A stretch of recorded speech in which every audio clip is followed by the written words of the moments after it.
Bahas siaran daerah di Wonogiri, kualitas penyiaran perlu ditingkatkan. Komisi B dukung pengembangan benih pisang di Magelang. Sambangi, Demak, dan Jepara diskusikan pengelolaan keuangan daerah.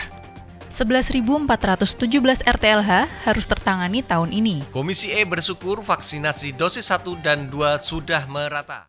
Hai dulur Jateng, Apa kabar hari ini? selama beberapa menit ke depan, Parlemen Inframe akan menemani Anda dengan rangkaian informasi kegiatan DPRD Provinsi Jawa Tengah bersama saya Bintari Setia. Saya Renaldi Eka dan inilah Parlemen Inframe selengkapnya.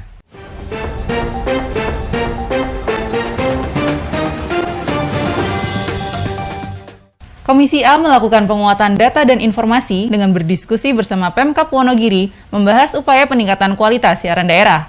Dalam rangka penyusunan raperda tentang penyelenggaraan penyiaran, Komisi A DPRD Provinsi Jawa Tengah melakukan penguatan data dan informasi dengan berdiskusi bersama Pemkab Wonogiri membahas upaya peningkatan kualitas siaran daerah.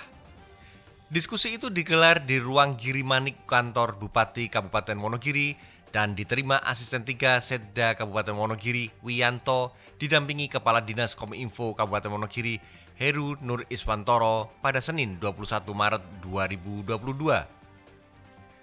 Pada kesempatan itu, Ketua Komisi A DPRD Provinsi Jawa Tengah Muhammad Saleh mengatakan pihaknya sedang menginisiasi masalah penyiaran dan membutuhkan masukan untuk penganiayaan materi dalam penyusunan raperda tentang penyelenggaraan penyiaran. Diskusi dilakukan di Kabupaten Wonogiri mengingat sudah memiliki Perda Penyiaran nomor 14 tahun 2012 mengenai penyiaran publik lokal yang sesuai dengan PP nomor 11 dan 12 tahun 2005. Di samping itu, diketahui Kabupaten Wonogiri telah memiliki siaran radio Giri Suara. Senada anggota Komisi A DPRD Provinsi Jawa Tengah Sucipto juga menginginkan perda nantinya menjadi wadah untuk kenyamanan semua elemen, seperti pihak badan usaha, pengelola, badan hukum, karyawan, dan secara khusus para penyiar. Menanggapi hal itu, Wiyanto menjelaskan beberapa hal soal perkembangan radio Giri Suara. Dikatakannya selama ini siaran di daerah Wonogiri terpengaruh topografi wilayah yang banyak perbukitan. Menurut dia masih banyak daerah yang blank atau tidak mendapatkan siaran. Selain itu, kendala dalam dunia penyiaran adalah era milenial. Sementara Heru Nur Iswantoro menjelaskan mengenai pembatasan wilayah penyiaran dan anggaran yang digunakan. Komisi B memantau perkembangan Balai Benih Tanaman Pangan dan Hortikultura di Kecamatan Salaman, Kabupaten Magelang. Komisi B DPRD Provinsi Jawa Tengah berkunjung ke Balai Benih Tanaman Pangan dan Hortikultura yang berada di Kecamatan Salaman, Kabupaten Magelang pada Senin 21 Maret 2022. Dalam kunjungan itu, DPRD diterima Kepala Balai Benih Wilayah Surakarta Budi Santosa. Pada kesempatan itu, Ketua Komisi B Sumanto menyampaikan, pihaknya ingin mengetahui perkembangan pembangunan laboratorium beserta pengembangan bibit milik kebun benih hortikultura. Ia juga menyampaikan pengembangan laboratorium beserta kebun benih hortikultura dapat dilakukan jika raperda sudah ditetapkan dan menunggu koreksi dari Kementerian Dalam Negeri. Menanggapi Dewan, Budi kemudian mengungkapkan, pada tahun anggaran 2022 pihaknya mendapatkan alokasi anggaran tambahan untuk pengembangan laboratorium. Penambahan anggaran itu sangat membantu dalam menyediakan benih pisang. Pada tahun ini dari APBD dialokasikan pengadaan 10.000 batang dan sudah selesai 5.000 sudah dalam pesanan dan sisanya selesai pada April. Dari APBN ada pengembangan 100.000 batang dan Oktober nanti sudah mulai bisa disalurkan.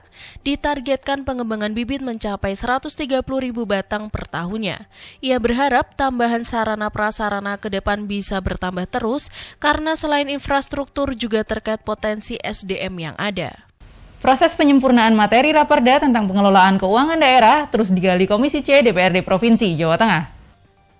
Proses penyempurnaan materi raperda tentang pengelolaan keuangan daerah terus digali Komisi C DPRD Provinsi Jawa Tengah. Salah satu upayanya yakni dengan menyambangi beberapa daerah dan berdiskusi soal pengelolaan keuangan daerah. Dalam kegiatan itu, Komisi C membahasnya bersama Badan Pengelolaan Kekayaan dan Pendapatan Aset Daerah atau BPKPAD Kabupaten Demak dan Badan Pengelolaan Keuangan dan Aset Daerah atau BPKAD Kabupaten Jepara. Saat berdiskusi dengan BPKPAD Kabupaten Demak pada Senin 21 Maret 2022, Sekretaris Komisi C DPRD Provinsi Jawa Tengah Henry Wicaksono mengakui Informasi-informasi yang didapat di daerah mengenai pengelolaan keuangan daerah bisa memperkaya materi penyusunan Raperda.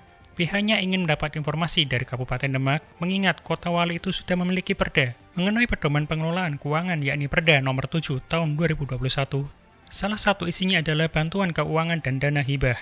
Mendengarnya, Kepala BPK PAD Kabupaten Demak, Agus Musyafak, membenarkan hal tersebut.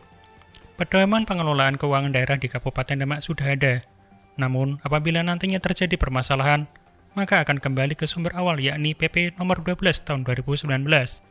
Sementara Hamdan selaku Sekretaris BPKAD Kabupaten Jepara mengatakan pihaknya memasukkan konten kearifan lokal ke dalam materi perda. Dalam salah satu pasalnya juga disebutkan perlu adanya revisi apabila hal tersebut diperlukan.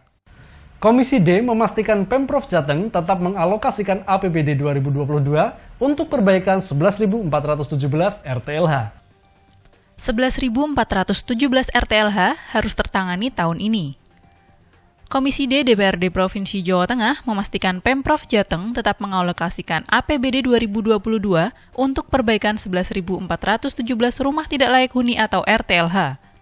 Penegasan itu disampaikan Wakil Ketua Komisi D Hadi Santoso di sela-sela memonitor pelaksanaan perbaikan RTLH di Balai Desa Karangreja, Kecamatan Kutasari, Kabupaten Purbalingga pada Senin 21 Maret 2022. Dalam kunjungan itu, rombongan Komisi D didampingi Sekretaris Dinas Perumahan Rakyat dan Kawasan Permukiman Provinsi Jawa Tengah, Nova Adiwidanto, serta Kepala Desa Karangreja, Misngat.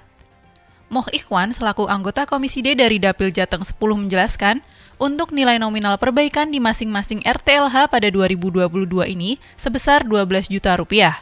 Perinciannya, 10 juta rupiah untuk material dan sisanya 2 juta rupiah untuk tenaga pembangunan. Disebutkannya di Desa Karangreja ada 3 rumah yang mendapat bantuan RTLH. Dari tinjauan langsung ke rumah yang mendapatkan bantuan penanganan RTLH, mereka kebanyakan memilih membongkar rumah untuk dibangun baru lagi, bukan merenovasi rumah. Hal itulah yang menjadi penyebab ongkos renovasi RTLH bertambah dari uang pribadi mereka sendiri. Ya, kunjungan di sini adalah kunjungan dalam rangka meninjau pembangunan RTLH, bantuan RTLH untuk keluarga yang kurang mampu. Ini ada 3 titik rumah yang didanai dari provinsi. Komisi E menyebutkan persentase cakupan vaksinasi tahap pertama dan kedua di Jawa Tengah telah merata dan maksimal. Komisi E DPRD Provinsi Jawa Tengah menyebutkan persentase cakupan vaksinasi tahap pertama dan kedua di Jawa Tengah telah merata dan maksimal. Namun demikian, vaksinasi tahap ketiga atau vaksin booster perlu gencar disosialisasikan. Hal itu mengemuka dalam pertemuan Komisi E dengan Sekretaris Daerah Kabupaten Magelang Adi Waryanto dan Pelaksana Tugas Kepala Dinas Kesehatan Sunario di ruang rapat kantor Bupati Kabupaten Magelang pada Senin 21 Maret 2022. Sekretaris Komisi E Sri Ruwiati mengemukakan diperlukan sosialisasi yang masif dan komprehensif guna bisa menyadarkan masyarakat akan pentingnya vaksinasi. Diakuinya, muncul sebuah kekhawatiran di tengah masyarakat, terutama saat vaksinasi booster terkait dengan kesehatan badan. Karena itu, pemerintah harus memberikan pengertian dan penjelasan mengenai kejadian setelah vaksinasi. Dalam sambutannya, Adi Waryanto menyampaikan Pemkab Magelang melalui Dinas Kesehatan telah merumuskan kebijakan operasional dan rencana program di bidang pengendalian pandemi secara komprehensif. Sunario memaparkan cakupan vaksinasi dosis pertama telah dilaksanakan sebanyak 859.284 atau sebesar 83,49%. Sementara vaksinasi dosis kedua sebanyak 740.109 atau baru 71,91%. Dan untuk program vaksinasi dosis ketiga baru 43.200 atau 4,20%. Dari angka-angka itu, total kumulatif program vaksinasi tercapai sekitar 1 juta dengan total suntikan sebanyak 1,64 juta atau 79,80%. Mengenai stok vaksin, Sinovac masih ada sebanyak 20.000 dosis dan vaksin AstraZeneca sebanyak 1.700 dosis. Saya Bintari Setia. Dan saya Renaldi Eka. Terima kasih atas perhatian Anda. Salam Berlian TV. Aspiratif, informatif.